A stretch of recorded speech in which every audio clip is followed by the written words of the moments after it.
नमस्कार। अब तक की तमाम खबरों के साथ मैं हूं सुखवीर। आप देख रहे हैं आपका अपना चैनल भिवानी हलचल। और आइए आज की खबरें इस प्रकार से। शुक्रवार को खबर लिखे जाने तक भिवानी में कोरोना का कोई भी नया केस नहीं मिलने के बाद एक्टिव केसेस की संख्या 12 बनी हुई है। इस बारे में स्वास्थ्य विभाग से प्राप्त आंकड़ों के अनुसार जिले में 22,386 संक्रमित मरीजों में से 21,724 लोग ठीक हो चुके हैं। शुक्रवार खबर लिखे जाने तक जहां एक और कोरोना का कोई नया केस सामने नहीं आया, वहीं दूसरी ओर कोई भी कोरोना संक्रमित मरीज ठीक भी नहीं हुआ। आपको बता दें कि अब तक जिले में कुल 22,386 कोरोना पॉजिटिव हो चुके हैं, जिनमें से 21,724 कोरोना मरीज ठीक भी हो चुके हैं। इन्हीं आंकड़ों के अनुसार जिले में अब कोरोना के एक्टिव केसेस की संख्या 12 हो गई। ओलंपिक खेलों में भाग लेने गए खिलाड़ियों के सम्मान में भिवानी में तिरंगा यात्रा निकालकर अपनी शुभकामनाएं व्यक्त की गई। भीम स्टेडियम में आयोजित कार्यक्रम को भिवानी के उपायुक्त जयवीर सिंह आर्य ने तिरंगा यात्रा को हरी झंडी दिखाकर रवाना किया। वहीं डीएसपी वीरेंद्र सिंह ने भी वाहनों पर तिरंगा लगाकर खिलाड़ियों को अपनी शुभकामनाएं दी। आज से ओलंपिक खेलों का आयोजन शुरू हो गया। भारतीय खिलाड़ियों का उत्साहवर्धन करने के लिए आज पूरे शहर में तिरंगा यात्रा निकाली गई, जो कि सबसे पहले भीम स्टेडियम में तिरंगा यात्रा को जिला उपायुक्त ने हरी झंडी दिखाई। इसके बाद डीएसपी वीरेंद्र सिंह ने भिवानी शहर में विभिन्न वाहनों पर तिरंगा लगाकर देश के ओलंपिक खिलाड़ियों को शुभकामनाएं दी। जिला उपायुक्त ने बताया कि आज से ओलंपिक खेलों का आगाज हुआ है और भिवानी से 3 खिलाड़ी इन खेलों में भाग ले रहे हैं। तिरंगा यात्रा को हरी झंडी दिखाई गई। इसके बाद सभी ने ओलंपिक खिलाड़ियों के लिए मेडल जीतने की प्रार्थना भी की। उन्होंने बताया कि गोल्ड मेडल जीतने वाले खिलाड़ी को 6 करोड़ रुपए की इनाम राशि दी जाएगी, जबकि सिल्वर मेडल जीतने वाले को 3 करोड़ और ब्रॉन्ज मेडल जीतने वाले को 2 करोड़ की राशि दी जाएगी। जिला उपायुक्त ने सभी खिलाड़ियों को जीत की शुभकामनाएं दी। आज ओलंपिक गेम की आज शुरुआत है, तो उसमें जिला भिवानी के 3 प्लेयर्स हमारे ओलंपिक में भाग ले रहे हैं, जिसमें मनीष जी हैं, पूजा बोरा और विकास कृष्णन हैं। तीनों बॉक्सिंग के प्लेयर हैं।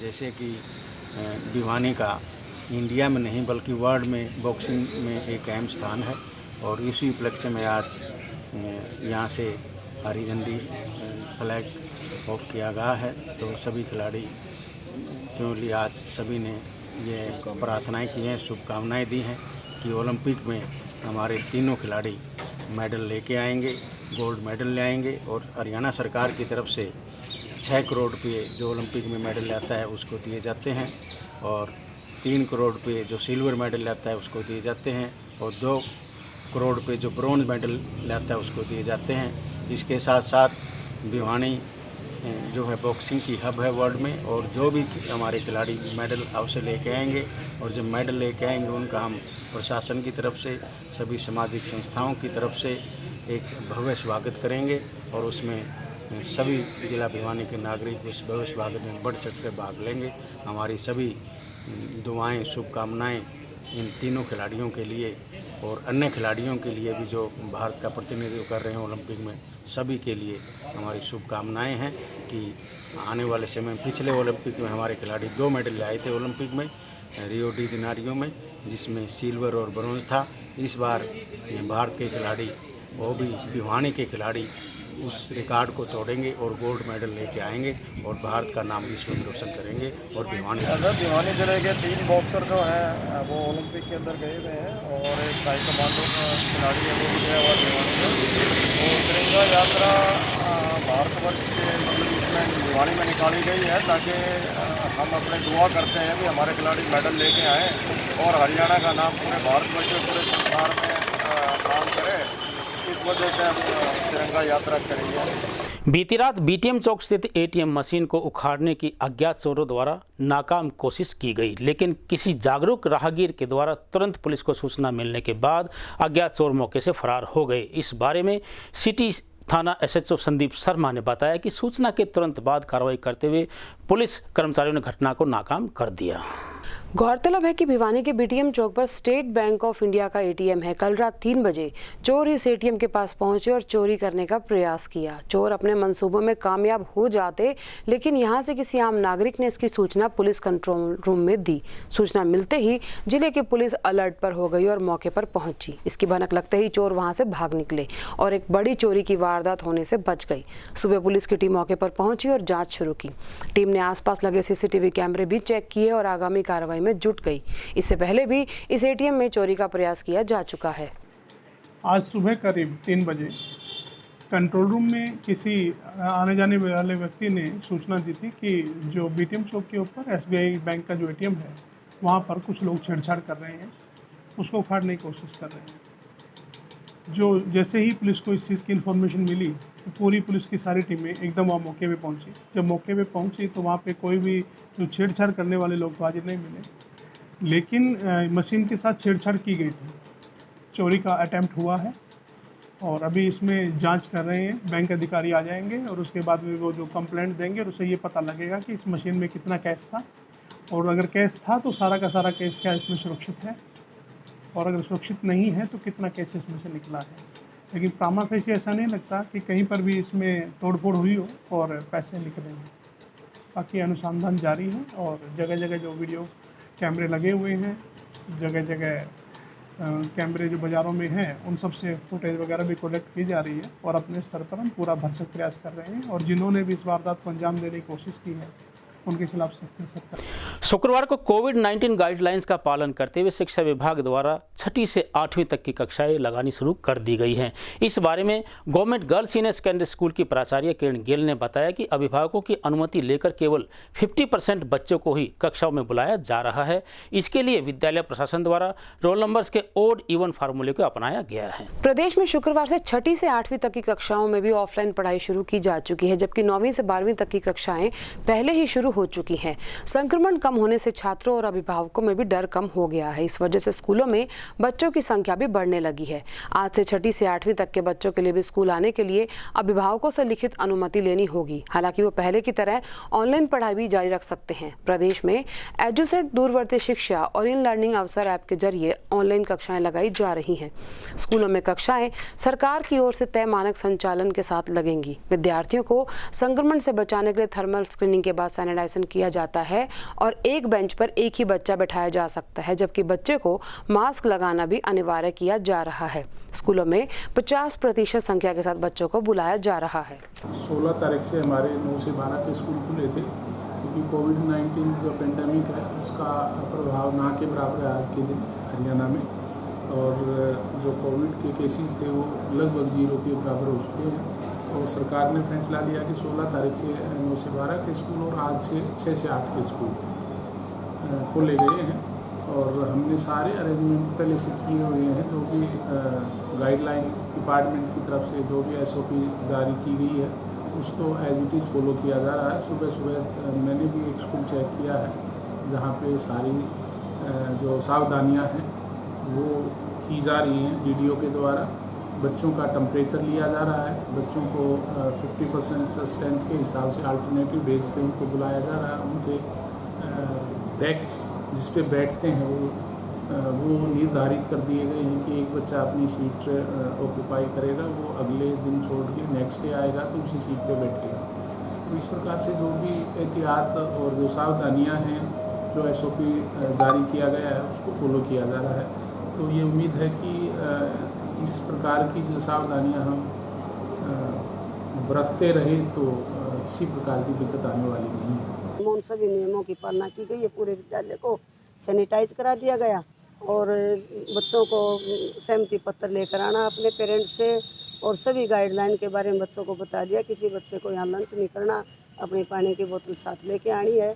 और 50% बच्चे बुलाए गए हैं और सभी विभाग द्वारा जो भी गाइडलाइन दी गई है उनकी सभी की पालना की जा रही है। और बच्चों को डिस्टेंस में उनके जो बेंचों पर उनके नाम लिख दिए गए वो अपने इवन ओड के हिसाब से बच्चे विद्यालय में पहुंचेंगे। सैनिटाइज का प्रबंध कर दिया। जो भी बच्चे मास्क अगर नहीं पहन के आते तो उनको विद्यालय से। शुक्रवार को भारत विकास परिषद, स्वदेशी जागरण मंच और हमारा परिवार सहित अनेक सामाजिक संस्थान द्वारा स्वतंत्रता सेनानी चंद्रशेखर आज़ाद व लोकमान्य बाल गंगाधर तिलक की जयंती धूमधाम से स्थानीय हुड्डा पार्क में मनाई गई। इस अवसर पर संस्था के अध्यक्ष व अन्य पदाधिकारियों के सहित डॉक्टर कमला भारद्वाज ने अपने विचार व्यक्त किए और स्वतंत्रता सेनानियों के जीवन चरित्र पर प्रकाश डाला।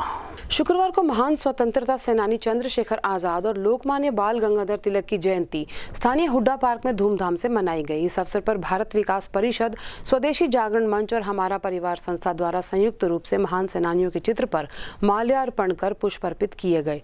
संस्था पदाधिकारियों ने इस दौरान महान सेनानियों के जीवन पर प्रकाश डाला और उनके जीवन से प्रेरणा लेने की बात भी कही। इस दौरान नगर के अनेक गणमान्य लोग वहां उपस्थित। आज 23 अगस्त है और आज बहुत अच्छा दिन है।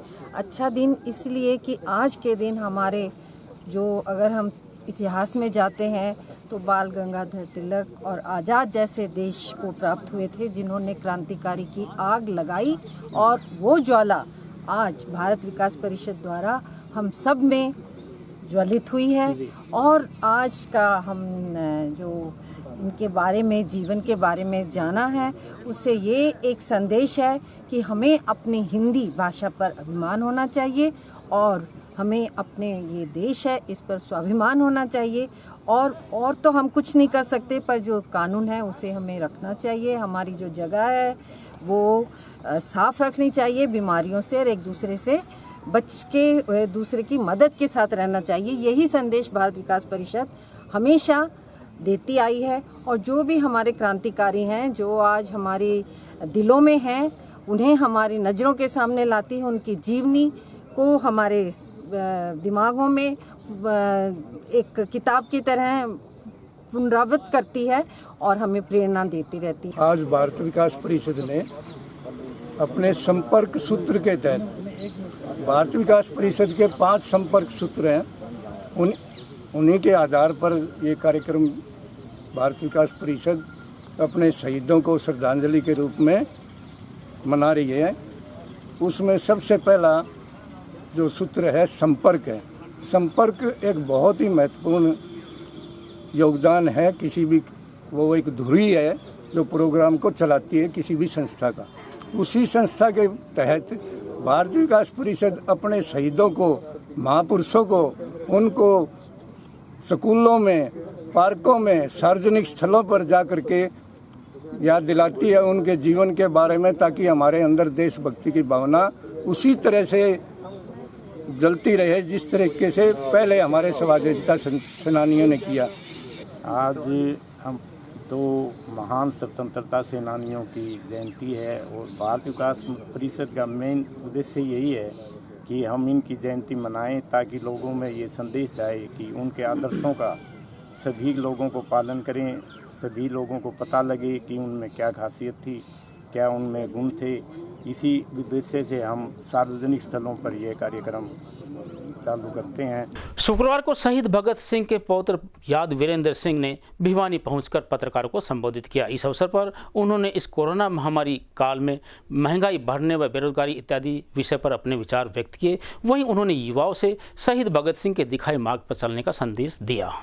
शुक्रवार को महान स्वतंत्रता सेनानी भगत सिंह के पौत्र नगर में पहुंचे। इस दौरान उन्होंने प्रेस वार्ता को संबोधित किया और चंद्रशेखर आजाद की जयंती पर उन्हें याद करते हुए उनके जीवन से प्रेरणा लेने की बात कही।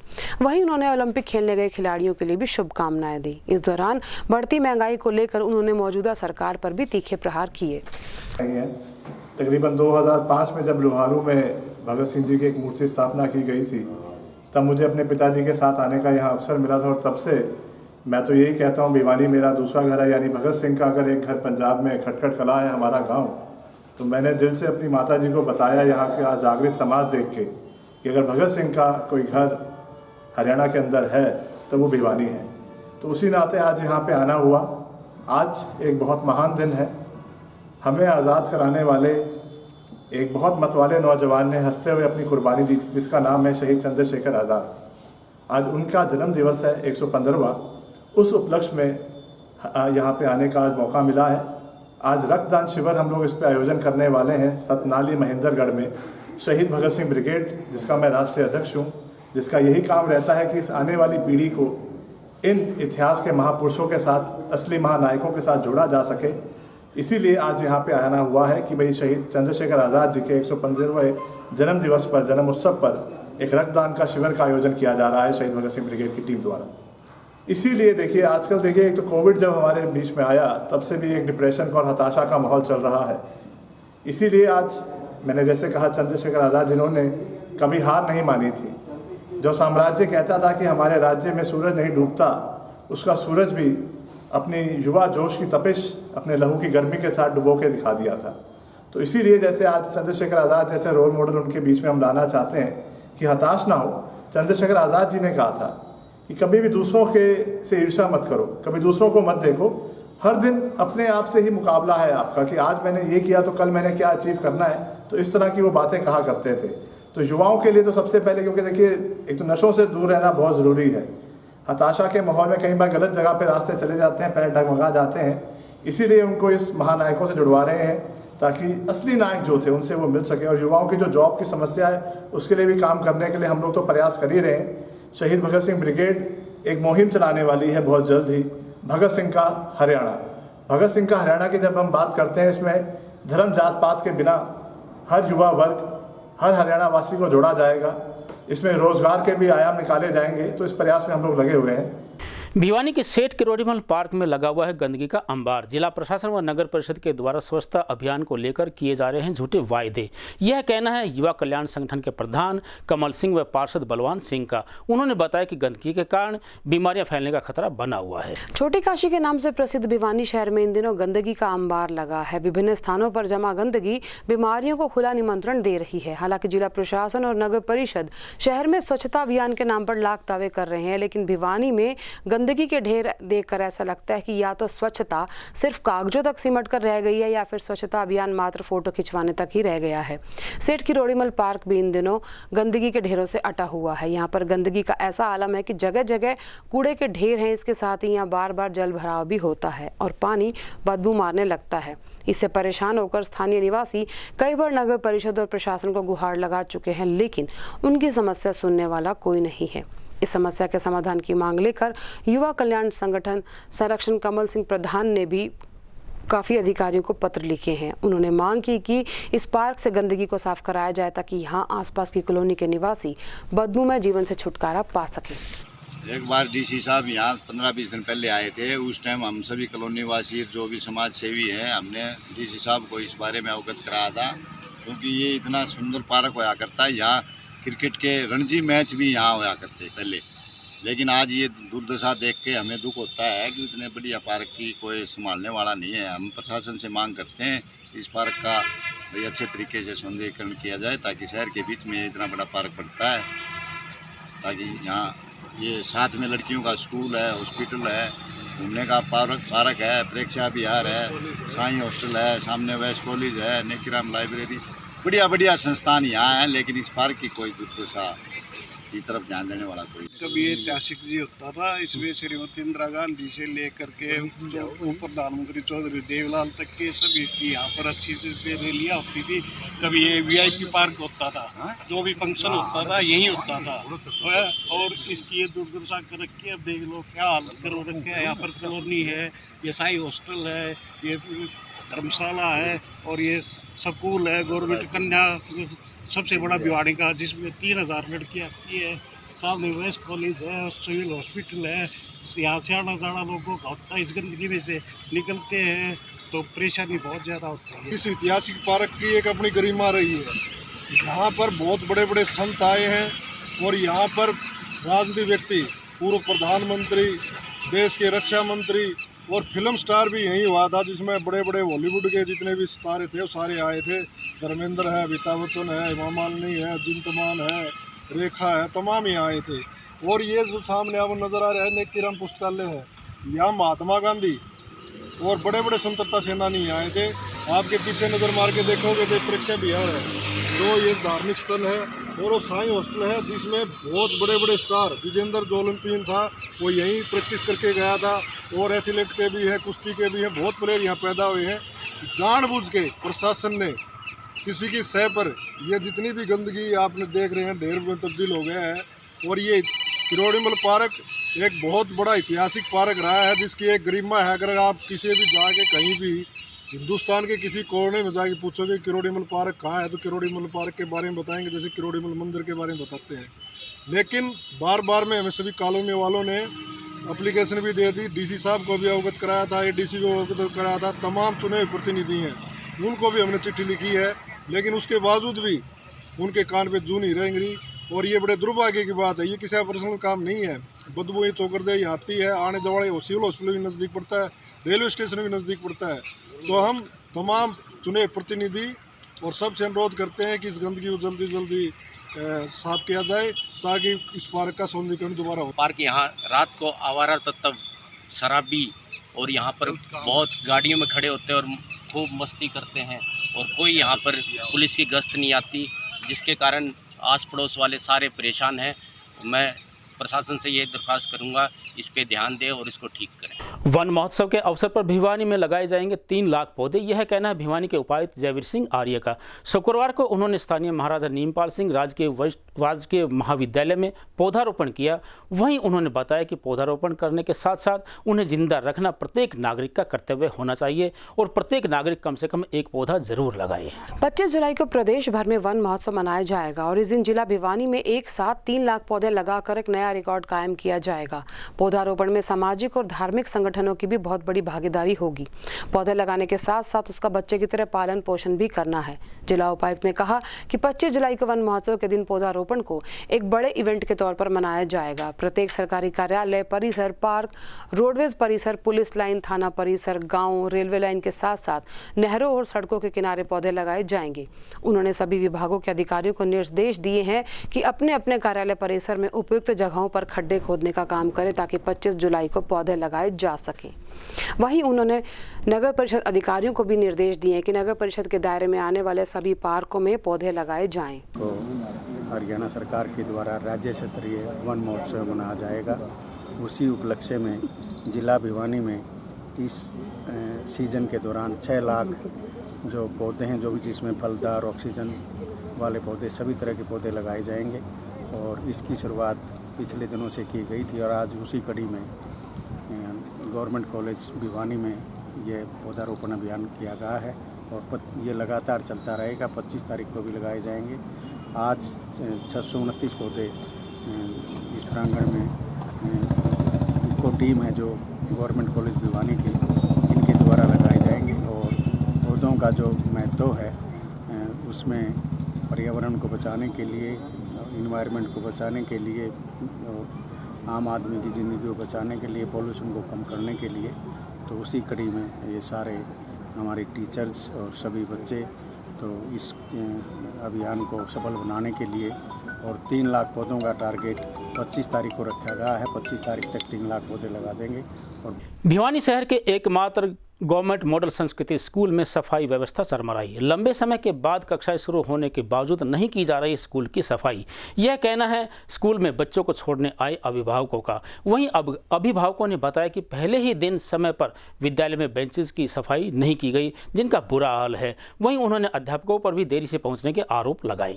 जिले में आज 6ठी से 8वीं तक की कक्षाएं शुरू की गई, लेकिन गवर्नमेंट सांस्कृतिक मॉडल स्कूल के अभिभावक खासे नाराज दिखाई दिए। अभिभावकों का कहना था कि जब वे सुबह स्कूल पहुंचे तो उन्होंने देखा कि 8:30 तक कोई भी टीचर स्कूल में नहीं आया था। स्कूलों को सांस्कृतिक मॉडल का दर्जा दिया गया है, लेकिन स्कूल में सफाई नहीं थी। ना तो स्कूल के पंखे चल रहे थे और ना ही वहां झाड़ू लगाई गई थी।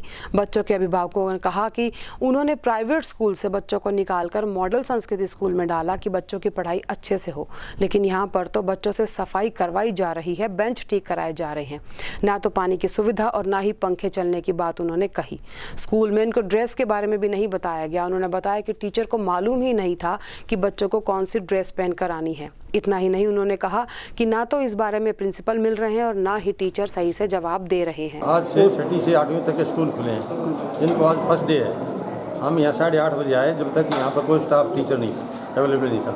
8:45 बजे करीब स्टाफ आया, गेट खोला है तो ऊपर गए तो बहुत डस्टों पर बच्चों ने जहाँ बैठना था और डस्टें थी, कोई पंखा फैन में चल रहा था। टीचरों से हमने मिला और 2-4 टीचर आए, 2 या 3, उनसे मिले, उनसे बात की भी यहाँ सफाई क्यों नहीं है।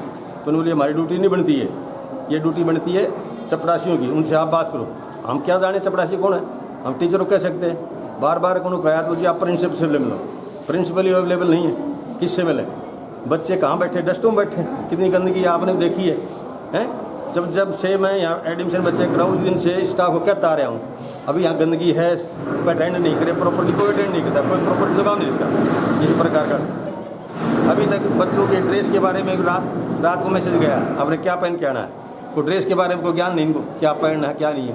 किसी बच्चे को स्टेट पेरेंट्स को बताना नहीं, किसको बताएं। ये कहते हैं हमारे पहनने की जरूरत नहीं है। एक टीचर तो कहता है कि IAS लग रहा है, क्या करेगा मेरा है। अरे IAS तो तेरा पता ही नहीं क्या पावर होती है IAS की, तो ये IAS को भी नहीं समझते तो हमें क्या समझेंगे। 8 बजे आ गया था और मैसेज 8:30 बजे गया हुआ कि 8:30 से खुलेगा। स्कूल खुला 9 बजे, ना कोई टीचर वगैरह ना कोई और भी। और आए तो बच्चों को कोई साफ़ करवा रहा, कोई टेबल, कोई ये, कोई झाड़ू कटवा रहा है। ये बच्चों को पढ़ाने आते हैं, यहाँ पे सफाई करवाने आते हैं। क्या नाम है आपका? अपना अमित सिंह। तो आपका बच्चा कितने साल से स्कूल में पढ़ रहा है? यार फर्स्ट पहली बार आया जी सर, आज से ही पहले दिन ही है जी, पहला दिन है स्कूल खुलने का। गवर्नमेंट अगर ऐसे करे तो गवर्नमेंट कौन करवाएगा फिर? अब दिल्ली जाके देखो कितनी सफाई है, कि सब कुछ हो रहा है यहाँ पे, और यहाँ पर हरियाणा में देखो क्या कुछ भी नहीं हो रहा। बच्चा 6th क्लास में अभी एडमिशन हुआ है, मॉडल सीनियर सेकेंडरी संस्कृत, क्या नाम था उसका, सीनियर सेकेंडरी स्कूल भिवानी। और इसमें आज सुबह से स्कूल खुलने थे 23 तारीख तक। आज पहला दिन था, मैं आया 8:30 बजे। सुबह बच्चों को मैडम भी नहीं थी और स्कूल में क्लास सारी रेत मिट्टी की भरी हुई थी, ना ही तो पंखे चलते और बच्चों से ही साफ़ करवा रहे थे। हमें बच्चे अपने स्कूल में पढ़ने के लिए भेजते हैं, साफ़ सफाई करने के लिए भेजते हैं। ये बताओ आप, अब कहीं भी चले जाओ स्कूल में साफ़ सफाई तो होनी चाहिए। या ना तो कोई वर्कर था साफ़ सफाई के लिए, और मैडम अपने आप वो कह रही थी कि भाई हमें नहीं पता। मेरे बच्चे अभी 6th क्लास में आज पहला दिन है, लेकिन कमरों की हालत देख के इसकी मिट्टी, बेंचों पे डस्ट इतने हैं, कबूतरों की बीट पड़ी है बेंचों के ऊपर। बच्चे फिर सफाई करवा, बच्चे बैठ नहीं सकते, पंखे बंद पड़े हैं, ख़राब पड़े हैं। अब स्कूल स्टार्ट करना तो उससे पहले सारी सफाई पंखे वगैरह ठीक करवाने, चेक करने चाहिए थे। बैठने की हालत में नहीं है क्लासरूम में, अभी कोई टीचर नहीं है। जैसा आप कह रहे हैं कि मॉडल संस्कृति स्कूल भिवानी में चीज़ें सारी सामान्य नहीं हैं, सफाई को लेके या टीचर पेरेंट्स में कुछ बात को लेके कहा सुनी हुई है, तो मेरे संज्ञान में ये मामला नहीं है।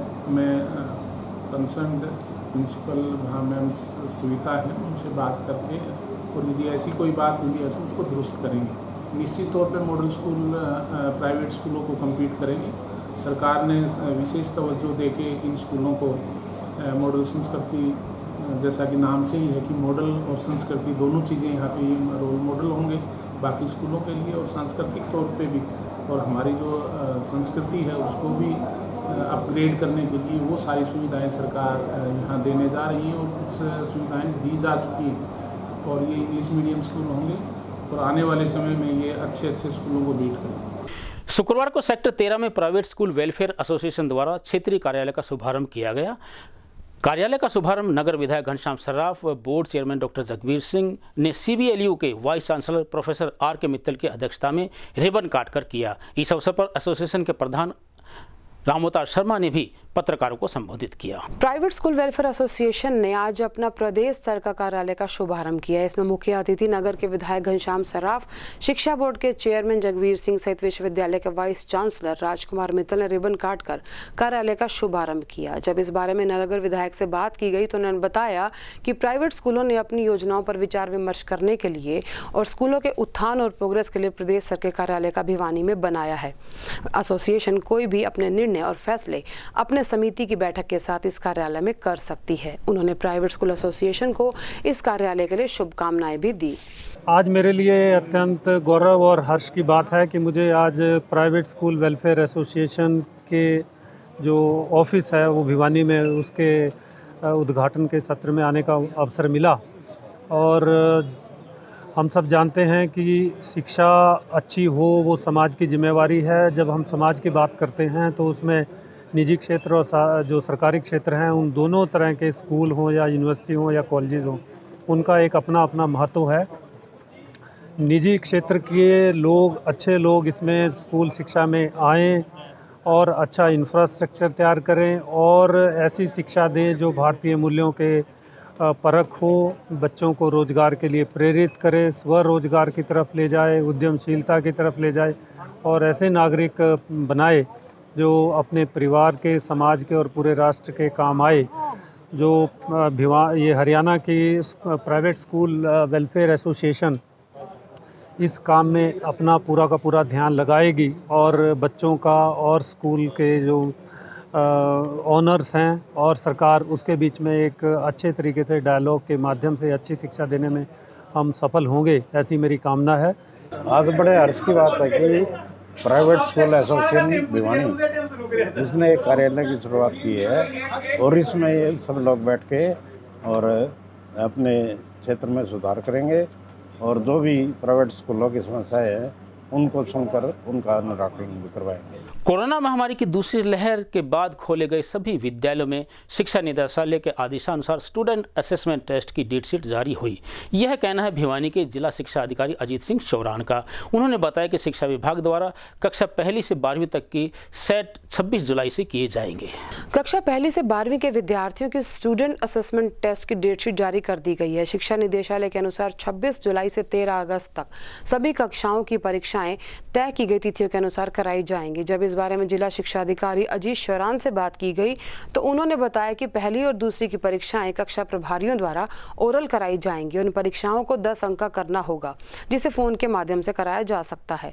6ठी से लेकर 12वीं तक की परीक्षाएं अवसर ऐप पर आयोजित कराई जाएंगी, लेकिन ऐच्छिक विषयों की परीक्षाओं को इसमें शामिल नहीं किया गया है। अब डिपार्टमेंट ने सेट के पेपर के लिए भी डेट शीट जारी की है। हम जो ऑनलाइन पढ़ाई की है, हमने सिलेबस को कवर किया है, उसके बेसिस पे अवसर ऐप पे ऑनलाइन तरीके से या जैसे भी फिजिकल तरीके से सरकार के आदेश हैं उसके हिसाब से हम सेट का पेपर लेंगे। सर वो मेरे पास अब जैसे कल हमारे गर्ल्स स्कूल में डिस्ट्रिक्ट लेवल का वन महोत्सव के ऊपर कंपटीशन, पेंटिंग और ऐसे राइटिंग का कंपटीशन था। अब स्टेट लेवल पे 25 तारीख को सीएम साहब ऑनलाइन जो वन महोत्सव मनाया जाएगा, इसी परिप्रेक्ष्य में, इसी संदर्भ में लगभग 50,000 पौधे लगाने का एजुकेशन डिपार्टमेंट का टारगेट है। उनमें से करीब 50% पौधे हमने नर्सरीज से पिक कर लिए हैं और आज सुबह मैं भी नाथुवास में एक पौधा लगा के और बच्चों को पौधे बांट के आया हूँ। तो ये उत्सव के रूप में मनाया जाएगा और लगभग सभी स्कूलों में 6 से 12 तक के जितने बच्चे हैं प्रत्येक बच्चे के हिसाब से एक पौधा दिया जाएगा और उनको ये निर्देश भी दिए जाएंगे, उनसे ये रिक्वेस्ट भी की जाएगी कि जब तक बच्चा स्कूल में रहे उस पौधे की रखवाली करे। और सरकार ने इस बारे एक इंसेंटिव भी स्टार्ट किया कि बच्चे को 50 रुपये पर स्टूडेंट सीधी वो पौधा जितने साल जीवित रहता है बच्चों को दिए जाएंगे। अब मुझे दीजिए इजाज़त। देखते रहिए आपका अपना चैनल भिवानी हलचल।